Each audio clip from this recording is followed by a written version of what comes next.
యేసు రక్తమే జయం పరిచర్య. ప్రియ రక్షకుడైన యేసుక్రీస్తు నామమున ఈ ఉదయకాలంలో మీ అందరికీ స్వాతంత్రపు దినోత్సవ శుభాకాంక్షలు తెలుపుచున్నాను. ఈ స్వాతంత్రము అనుగ్రహించి క్రీస్తు మనల్ని స్వతంత్రులుగా చేసి ఉన్నాడు. కాబట్టి మీరు స్థిరముగా నిలిచి మరల దాస్యమును కాడి క్రింద చిక్కుకొనకుడి అని దేవుని వాక్యం సెలవిస్తున్నది.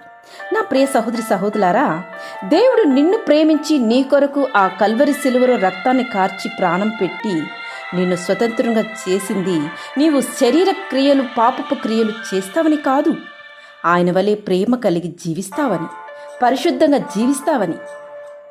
కనుక క్రీస్తు ద్వారా స్వతంత్రుడైన నీవు మరల లోకానికి కలిసిపోకూడదు. ఆయన వలె పరిశుద్ధత ప్రేమ కలిగి జీవించు.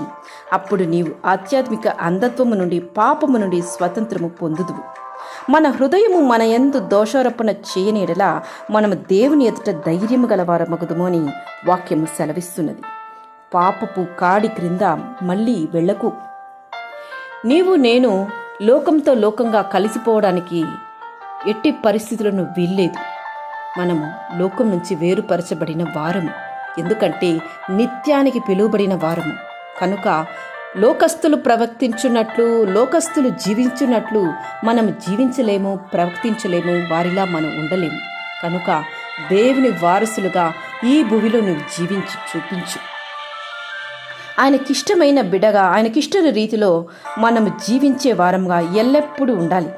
ఆయన చిత్తంలో నడవడానికి ఆశ కలిగి మన జీవితాలను ఆయనకు సమర్పించుకున్నట్లయితే అలాంటి వారిని దేవుడు ఎన్నడూ కూడా విడిచిపెట్టడు. నిరంతరం అట్టి వారికి తన కృపా కాపుదలతో వారి చుట్టూ రక్షణ కవచాన్ని దేవుడు ఏర్పరుస్తారు. తనను నమ్మిన వారిని ఎన్నడూ ఒంటరిగా విడిచిపెట్టు దేవుడు కాడు. ఆయన ఆదరణ కరువైన సమయములోనూ మనకు ఆయనే గొప్ప ఆదరణగా ఉండి మనల్ని నెమ్మదితో నడిపించు దేవుడు ఆయన. దేవుని వైపు చూసి నీవు ప్రత్యేకింపబడిన వ్యక్తివని గ్రహించి అనుక్షణము ప్రతి విషయములోనూ దేవుని చిత్తానుసారంగా సమర్పించి నడుచుకో, దీవింపబడుదువు. ఆమేన్. యేసు రక్తమే జయం పరిచర్యలో మీ సహోదరి. God bless you.